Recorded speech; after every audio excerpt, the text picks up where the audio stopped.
안녕하세요. 논산중앙초등학교 보건교사 김재웅입니다. 얼마 전 지인이 보내준 글인데요.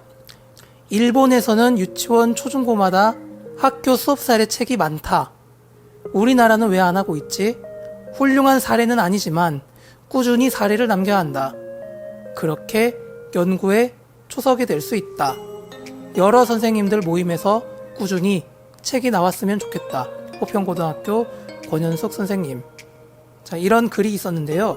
이 글을 읽고 영국의 서정시인 로버트 그레이브스가 했던 말이 떠올랐습니다. 잠시 보시자면, 완벽한 시는 있을 수 없습니다. 일단 시를 쓰면 세상이 마무리해 줄 것입니다. 수업을 나눈다는 것이나 시집을 낸다는 것이나 완벽한 결과물이 될 것이기 때문에 세상에 내보이는 것이 아니라 다른 가능성의 씨앗이 될 수 있기 때문에 내는 게 맞다고 저는 생각합니다. 그러한 점에서 제가 이번에 영상을 공개하는 것도 다른 누군가가 수업 나눔에 참여하게 되는 계기가 되었으면 하는 바람에서 시도하는 것임을 먼저 알아주셨으면 합니다. 에스프레소 한 잔에는 커피 원두의 맛과 향의 엑기스가 담겨 있죠. 네, 파트 1에서는 인문학이란 인문학의 쓸모, 파트 2에서는 리터러시, 즉 인문학을 어떻게 활용할 것인지, 파트 3에서는 수업에 적용한, 즉 보건수업과 인문학 컨텐츠의 만남, 융합을 어떻게 했는지 보여드리겠습니다. 자, 이 그림 한번 보실게요. 벨기에 초현실주의 화가 르네 마그리트가 1929년에 그린 이것은 파이프가 아니다라는 그림입니다. 그림 하단부에 적혀있는 글이 이것은 파이프가 아니다 인데요. 글씨 위의 그림 무엇으로 보이시나요? 왜 이 그림은 파이프가 아니라고 했을까요? 마그리트는 이것이 그림이지 무슨 파이프냐, 즉 우리는 무언가를 볼 때 관습적으로 생각하게 되는 생각의 틀이라는 것이 있는데, 그걸 깨기 위해서 그림과 문자를 의도적으로 모순되게 배치한 것입니다. 사실 인식의 틀로 무언가를 바라보게 되면 그 무언가 너머를 보기도 힘들고, 심지어는 그 자체로 보는 것도 굉장히 어렵게 됩니다. 네, 다음을 보시면 좀 더 이해가 가실 겁니다. 자, 제가 신규교사 시절에 이렇게 활동지를 만들어서 학생들에게 우리 신체가 이렇게 있다면 사춘기 때 변화가 일어나는 부분을 그림으로 표현하겠습니다. 그런데 아이들은 제 예상과 다르게 그림을 안 그리려고 하더라는 겁니다. 아이들은 특정 부분에 모자이크 처리를 하거나 특정 부분을 구멍을 뚫거나 아니면 아예 옷을 입혀버리거나 또 아니면 털을 그려서 늑대인간을 만들든지, 네, 그렇게 하더라는 것이죠.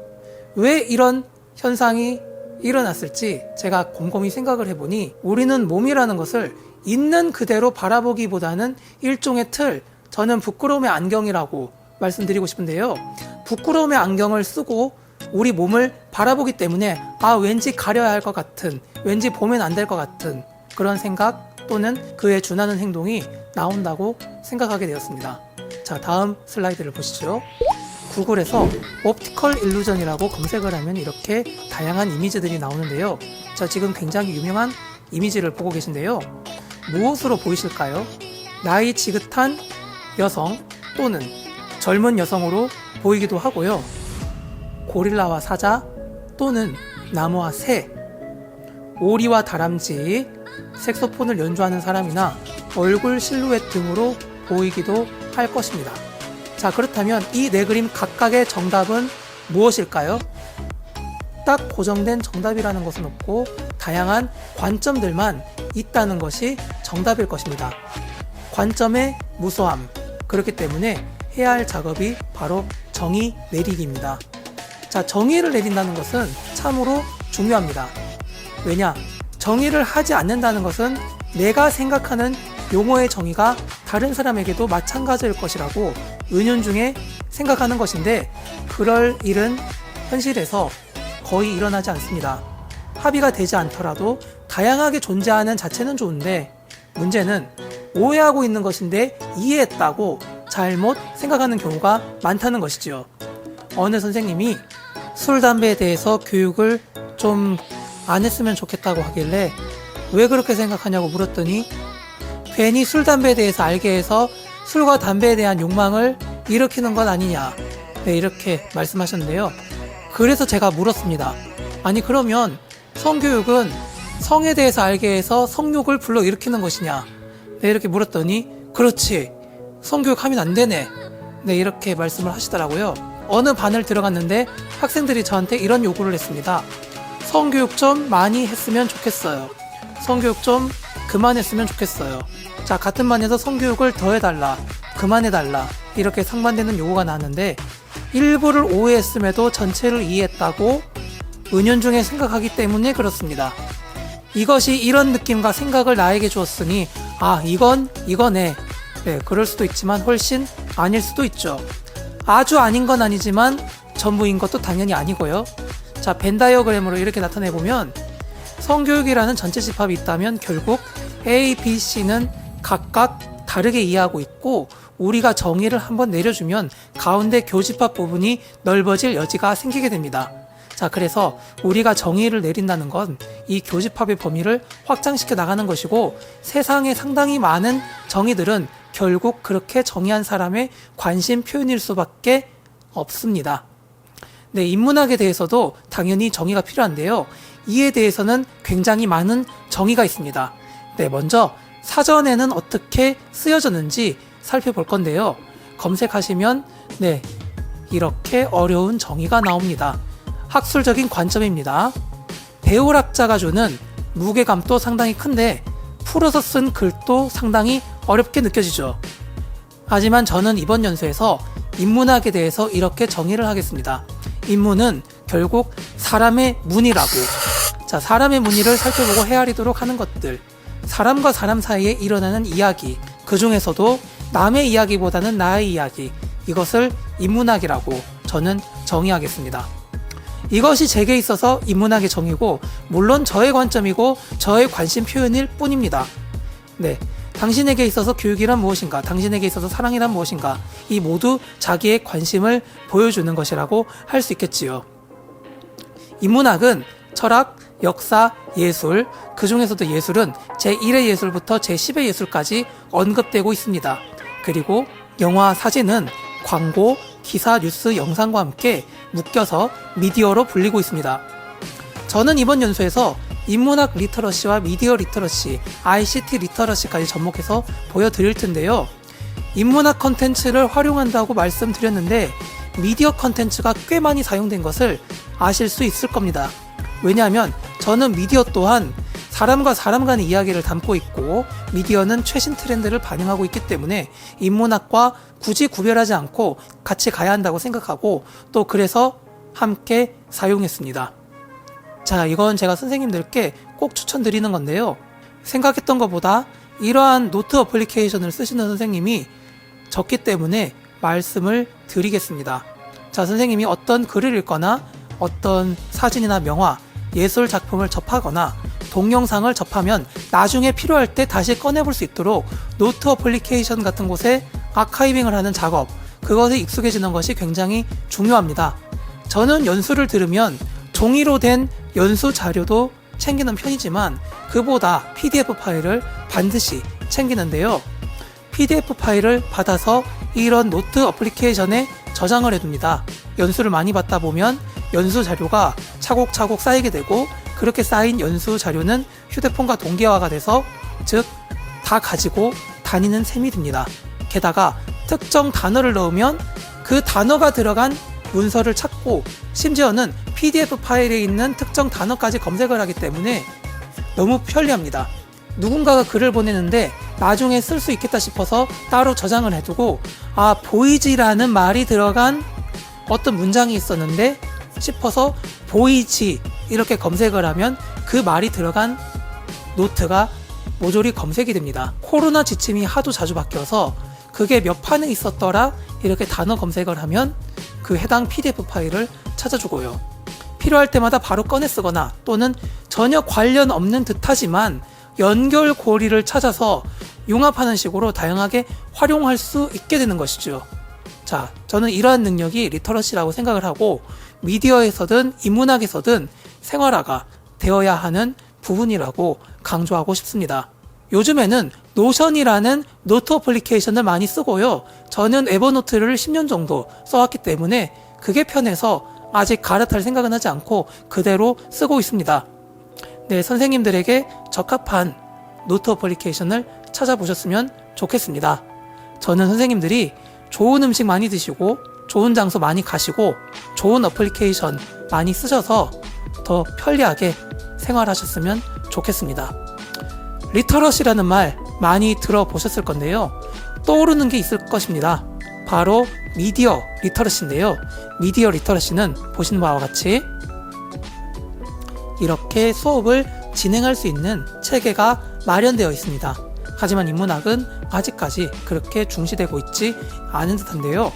인터넷에서 인문학 리터러시라고 검색을 하면 거의 검색되지 않는 걸로 보면 미디어 리터러시처럼 체계가 마련된 것도 아니고 널리 쓰이는 것도 아니라고 볼 수 있지만 인문학 컨텐츠가 수업과 광범위하게 융합될 수 있고 활용될 수 있는 면을 생각해 본다면 미디어 리터러시에서 착안해서 인문학 리터러시라고 충분히 쓸 수 있기 때문에 이렇게 부르게 되었습니다.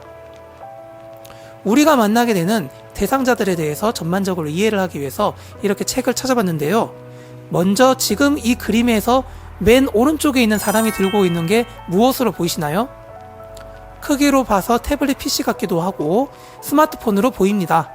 그래서 포노 사피엔스라고 하고 MZ세대라고 하지요. 1980년대 초에서 2000년대 초까지 출생한 밀레니얼 세대와 1990년대 중반부터 2000년대 초반까지 출생한 Z세대를 총칭하는 말입니다. 디지털 환경에 익숙하고 최신 트렌드, 남과 다른 이색적인 경험을 굉장히 추구하는 경향을 보이는 세대입니다. 네, 네이버 지식백과에 나온 정의고요. 저도 MZ세대에 속하고 있습니다. 네, 공사 중인데 포노사피엔스, 디지털 네이티브, 아프니까 청춘이 아니라 아프면 그냥 환자다. 굉장히 직설적이죠. 편견과 갈등을 전 세대보다 확대 재생산하는 경향이 있다. 네, 이렇게 키워드를 뽑아봤는데요. 누구의 관점인지는 잘 모르겠습니다. 네, 하지만 그렇다고 하네요. 어떻게 하면 수업을 좀 더 잘할 수 있을까 고민하면서 다음과 같은 책을 참고했습니다. 그리고 1호부터 뽑아낸 키워드는 다음과 같습니다. 교사교육과정, 디지털 네이티브를 위한 교육법, 인본주의적 관점, 교실을 넘어선 교육공간, 만남과 경험, 포커싱과 필터링. 자, 선생님들은 이러한 표시를 많이 보게 되실 겁니다. 크리에이티브 커먼스 라이센스라고 해서 저작자가 만든 자료를 어느 정도까지 공유되도록 허락할 것인지를 나타낸 전 세계 공통의 표준 약관입니다. 당연히 저작자가 정하는 것이고 그걸 가져다 쓰려는 사람은 그에 따라야 하겠지요. 참고로 테드 영상은 원본 업로드만 가능하고 편집해서 내가 유튜브에 올리거나 하는 것은 허용이 되고 있지 않습니다. 만약 CCL이 명확히 나와 있지 않은 컨텐츠라면 원 저작자에게 물어보면 되겠죠. 그럼 바로 알려줍니다. 네, 저의 경우에는 제가 이렇게 보냈더니 자기들 라이센스를 돈 주고 사지 않으면 쓰면 안 된다. 이렇게 이야기를 하네요. 자, 그러면 만들면 되죠. 저작권이 없는 무료 사진, 동영상 공유 사이트에서 자료를 따와서 만들어버리면 됩니다. 네, 약간의 영상 편집 기술은 들어가겠지만 시간도 소요되겠지만 네, 그게 훨씬 깔끔하겠죠. 자, 이렇게 정리를 해봤습니다. 사진, 벡터 이미지, 영상, 아이콘. 네, 이 외에도 여러 사이트에서 무료로 공유가 가능한 컨텐츠를 가져다 쓰실 수 있는데요. 단 이것을 쓰실 때 저작자가 출처만 밝히기를 원하는지 상업적, 그러니까 유튜브에서 수익 창출까지 허용하고 있는지 꼭 확인해 보시고 사용하시길 당부드리겠습니다. 아니면 더 확실히 하기 위해서는 원 저작자에게 언제나 물어보는 것도 방법입니다. 어메이즈라는 사이트가 있는데요. 성교육을 할 때 참고를 할 만한 영상들이 제법 많습니다. 대부분의 영상이 CC BY SA라고 해서 공유도 괜찮고 수정도 괜찮고 저작자는 밝혀달라는 영상인데요. 그래도 확실히 해두고 싶어서 저는 이메일을 보냈습니다. 그랬더니 만나자고 합니다. 네, 한국어 더빙 작업을 맡아줄 한국인 파트너가 필요하니까 네, 제가 좀 되었으면 좋겠고 몇 주 뒤에 만나자고 했는데 네, 저 안 된다고 그랬습니다. 제가 이걸 보여드린 이유는 선생님들이 필요하실 때 이걸 그대로 베껴 쓰시면 되겠습니다. 자, 그렇게 해서 이렇게 영상을 만들어 봤습니다. 아이를 갖기 위해서는 반드시 임신이 일어나야 합니다. 고안에서 만들어진 정자와 난소에서 만들어진 난자가 만나면 임신이 되지요.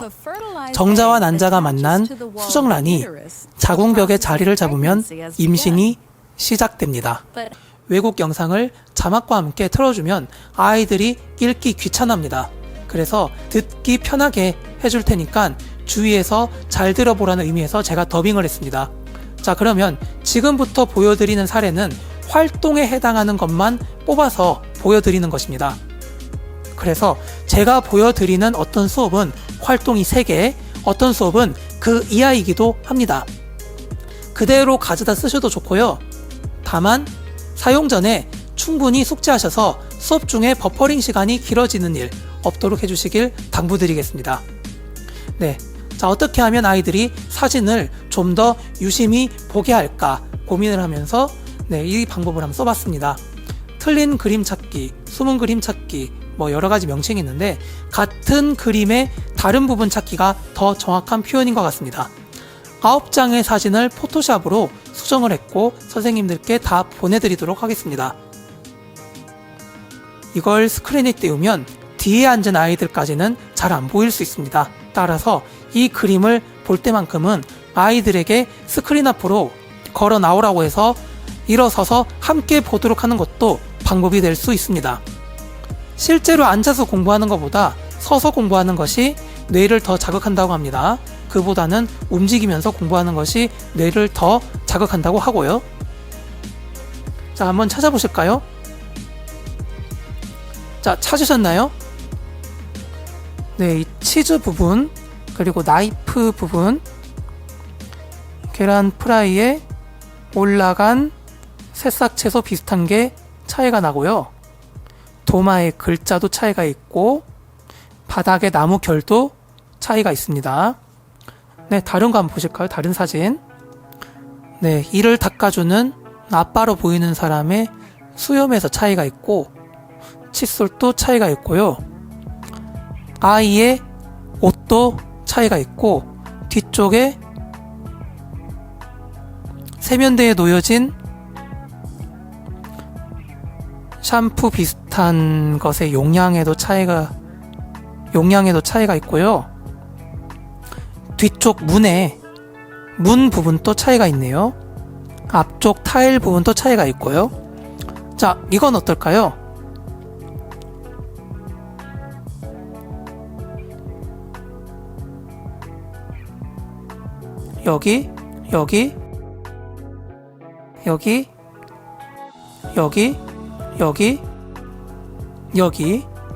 여기 이렇게 차이가 있네요.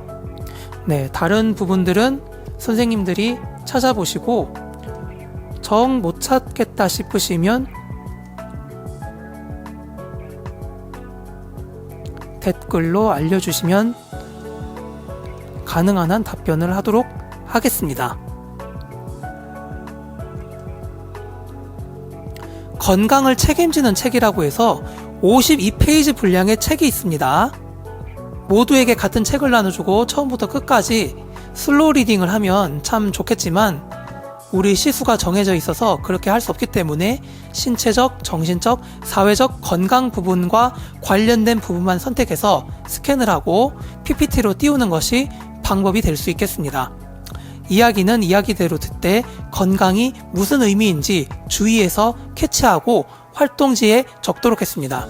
그렇게 하면 그냥 듣는 게 아니라 선별적으로 주의 집중을 이끌어낼 수 있는데 이를 칵테일 효과라고 많이들 들어보셨을 것입니다. 그리고 건강의 이해와 건강 증진 시간에 항상 언급하는 것 중 하나는 신체 건강과 정신 건강은 언제나 함께 간다는 것이고 몸 컨디션이 안 좋아지면 정신 컨디션도 안 좋아지고 그게 사회적 건강, 즉 관계에 안 좋은 영향을 미친다는 것 꼭 언급하고 있습니다. 세 번째 활동으로는 이런 것을 해봤습니다. 학생이 활동으로 자신이 건강 전문가가 되어서 대본을 써보도록 했습니다. EBS 라디오에 해피투게더라는 캠페인이 있는데요. 건강 전문가가 나와서 건강 활동을 독려하는 캠페인이 나옵니다. 한 프로그램이 끝나고 다른 프로그램이 시작하기 전에 그 사이에 나오는 캠페인인데요. 유튜브에서 검색하시면 이렇게 쉽게 찾으실 수 있습니다. EBS 국민보건 캠페인 Happy Together. 여러분의 혈압과 혈당 수치 알고 계신가요? 안녕하십니까? 질병관리본부장 정은경입니다. 건강한 노후를 위해서는 심장질환이나 뇌졸중 같은 혈관질환의 예방관리가 중요한데요. 영상은 1분 30초 분량, 전문가의 멘트는 1분 분량이고 전문가의 멘트 목소리만 보컬 컷, 즉 목소리만 빼서 활동형 수업으로 활용했습니다. 1인이 하기에는 다소 벅차고 조별 활동을 하면 좋을 것 같습니다. 이 경우 글 쓸 학생 하나, 교과서 찾을 학생 둘, 발표할 학생 하나 이렇게 할 수 있겠지요. 활동지를 대개 한글 파일로 제작을 하는데 그림 파일이 여러 개 들어가게 되면 내가 원하는 대로 그림을 배치하거나 크기를 조정하는 데 있어서 제약이 큽니다. 그런 경우에는 PPT를 사용할 수 있는데요. 해당 페이지만 A4 사이즈로 출력되도록 하면 되겠습니다. 자, 소그룹으로 활동을 할 때는 그 소그룹의 이름을 지어보도록 하는 게 친밀감을 높이는 좋은 방법 중 하나입니다. 네, 너희 아이들에게 소그룹의 이름을 정해보라고 하면 아이들은 뭐라고 정하지 하면서 고민하는 모습을 계속 보이는데요. 그러면 교사가 가서 그런 거 가지고 고민하고 있냐고, 너 최근에 먹은 아이스크림 뭐냐고 이렇게 물어볼 수 있겠죠. 그러면 돼지바라고 이야기를 할 겁니다. 그럼 너희 조의 이름은 돼지바다. 네, 최근에 마신 탄산음료가 뭐냐 물어보면 안바싸라고 얘기를 하면은 그럼 너희 조의 조명은 안바싸. 네, 이런 식으로 저는 해봤고 괜찮았습니다. 선생님들도 해보실 수 있겠습니다. 자아 존중감 수업을 할 때는 서양 명화 감상을 활용했는데요. 학생들에게 이렇게 말해줬습니다. 선생님이 대학생 때 미국 시카고라는 곳을 여행하고 있었는데 거기에서 가장 큰 미술관에서 이런 그림을 발견했어요. 한동안 멈춰서서 이 그림만 바라봤는데 왠지는 몰랐어요. 그렇게 되더라고요. 이 그림을 보니 여러분들은 전체적으로 어떤 느낌이 드는가요? 어느 장소에 뭐가 있는 것 같습니까? 만약 여러분들이 이 그림에 이름을 붙여준다면 뭐라고 붙이고 싶으신가요? 우리나라에는 많이 알려지지 않은 미국의 화가 조지아 오키프가 그린 꽃이 있는 붉은 언덕이라는 그림입니다. 제가 이 그림을 가져온 이유는 학생들 한 사람 한 사람이 꽃이라는 것을 말해주고 싶었기 때문입니다. 확실히 학생들은, 아니 사람이란 모두가 꽃과 비슷한 데가 있고 꽃과 비슷해지려고 해야 됩니다. 그러면서 시를 한 편 읽어줬습니다. 박노해 시인의 그러니 그대 사라지지 말라는 시집에서 가져온 일부입니다.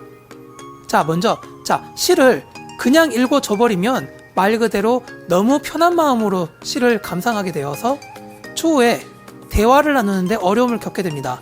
따라서 어느 부분이 특히 인상적인지 시를 읽어주고 나서 꼭 물어볼 테니 주의 깊게 듣고 활동지에 적어보게 합니다. 또 이렇게만 말을 하면 이 시가 너에게도 인상 깊어야 한다는 것을 강요하는 셈이 되기 때문에, 그렇게 비춰질 수 있기 때문에 인상 깊은 부분이 있다면 적어보도록 하고, 굳이 없다면 하는 수 없이 남겨두라고 주문을 합니다. 꽃은 자기만의 리듬에 맞춰 차례대로 피어난다. 누구도 더 먼저 피겠다고 달려가지 않고 누구도 더 오래 피겠다고 집착하지 않는다. 꽃은 남을 눌러 앞서가는 것이 아니라 자기를 이겨 한 걸음씩 나아갈 뿐이다. 자신이 뿌리 내린 그 자리에서 자신이 타고난 그 빛깔과 향기로 꽃은 서둘지도 않고 게으르지도 않고 자기만의 최선을 다해 피어난다. 꽃은 달려가지 않는다. 박노해. 아이들에게 이렇게 설명을 해줬습니다. 자, 여러분, 꽃은 언제 피어나는가요? 아무 때나 피지 않죠. 수많은 꽃들은 각각 적당한 때를 만나야만 피어납니다. 온도, 수분, 해가 떠 있는 시간 등등 다 갖춰지면 가장 아름다운 모습으로 활짝 피어나게 됩니다. 그래서 벚꽃은 봄에, 국화꽃은 가을에 피어나죠. 사람도 마찬가지입니다. 각각이 필요로 하는 여건이 다 달라요. 그런데 우리는 각자가 무슨 꽃인지도 모르고 봄에 제일 예쁜 꽃이 자기라고 생각하면서 그 꽃이 되고자 하는 경향을 보이게 됩니다. 그리고 그 꽃이 최고라고 말을 하죠. 어쩌면 세상이 자꾸 그렇게 부추기는 것인지도 모릅니다. 자, 넘어가 볼게요. 어느 생수회사의 광고입니다. 무엇을 나타내는 것일까요? 어떤 느낌이나 생각이 드시는지요? 자, 이 회사는 우리 몸에 이렇게 작은 아이가 있으니 깨끗한 물을 마셔주세요 라는 메시지를 전하는 듯 합니다. 실제로 우리 안에는 작은 아이가 들어있다고 하죠. 이것을 정신과 의사들이 자아라고 말을 하고요. 우리 안에 어린 아이라고 해서 이너 차일드라고 칭합니다. 이 아이는 동일시되는 과정에서 자라나고 그 경험의 궤적이 고스란히 아이에게 남아서 지금까지 영향을 미치게 됩니다. 과거 어린 시절에 상처를 받았다면 그냥 과거에 머물러 있는 것이 아니라 현재 다양한 인간관계 속에서 갈등과 문제를 야기하게 됩니다. 내 안에 쌓여있던 화가 다른 사람에게 튀어나오는 경우가 생긴다는 것입니다. 건강해서 신체적, 정신적, 사회적 건강이 다 갖추어져야만 건강할 수 있다고 했는데요. 특히 다른 사람에게 감정을 그대로 쏴버리는 이 투사라는 과정에서 관계가 훼손될 위험이 그만큼 커지게 되겠죠. 그래서 우리는 우리 안의 작은 아이인 이너 차일드에게 좀 더 관심을 가지고 아껴줄 필요가 있는데 살다 보면 그게 우리 뜻대로 잘 되지 않습니다. 다음을 보시죠. 방탄소년단의 노래 Answer Love Myself인데요. 이 화면은 작년에 수업에 쓰기 위해서 캡처한 것입니다. 지금은 그때보다 좋아요, 조회수, 댓글이 훨씬 늘었습니다. 댓글을 유심히 읽어봤는데요. BTS가 해외에서도 인기가 아주 높은 만큼 한글로 적힌 댓글보다 영어로 적힌 댓글이 대부분이었습니다. 자, 그 중에서 이런 댓글이 있었는데 한번 읽어봐 드릴게요. 내가 20대 삶을 살아가는 동안 누구에게서도 사랑한다는 말을 들어보지 못했다. 다른 사람을 사랑해야 한다. 다른 사람을 행복하게 해야 한다. 다른 사람을 먼저 생각해야 한다는 등등 이런 식으로 배우며 자랐다. 난 내가 아프고 슬픈데도 웃어야 했고 행복이라는 마스크를 쓰고까지 남을 사랑해야 했는데 이제는 지쳤다. 난 나 자신을 완전히 잃어버렸다. 오늘 누군가로부터 당신 스스로를 사랑하라는 말을 들었는데 이제 난 내 자신을 용서하고 내 흉터까지 모든 걸 받아들여야 할 것 같다고 생각했다. 난 항상 나를 사랑할 것이다. 다른 사람을 위해 나를 바꾸려고 하지 않아야겠다. 여기 댓글 남긴 사람들 대다수가 비슷한 경험을 나누고 있음을 알게 되었습니다.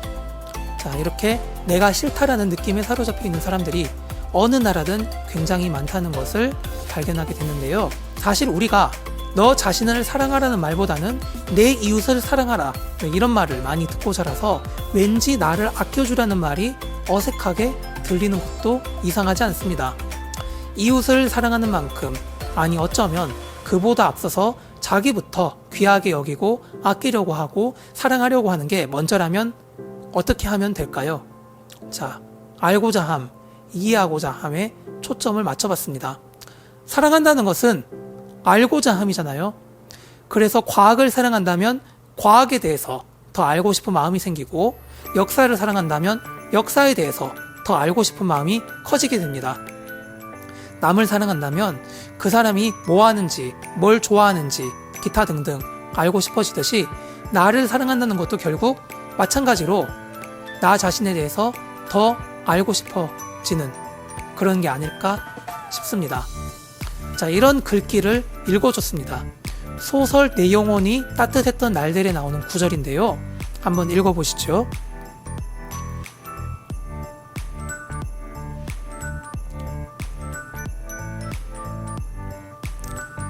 자신을 알아가는 활동. 이 활동을 어떻게 하면 좀 더 재밌게 할 수 있을까? 아이디어를 짜내는 중 이런 생각을 하게 됐습니다. 네이버에서 인물 검색을 하면 자 이렇게 나오는데요. 아주 우수한 광고 작가입니다. 자 그러면서 나는 어떻게 인물 검색이 되고 싶은가 고민하고 적어보는 활동을 만들어 봤습니다. 자 이렇게요.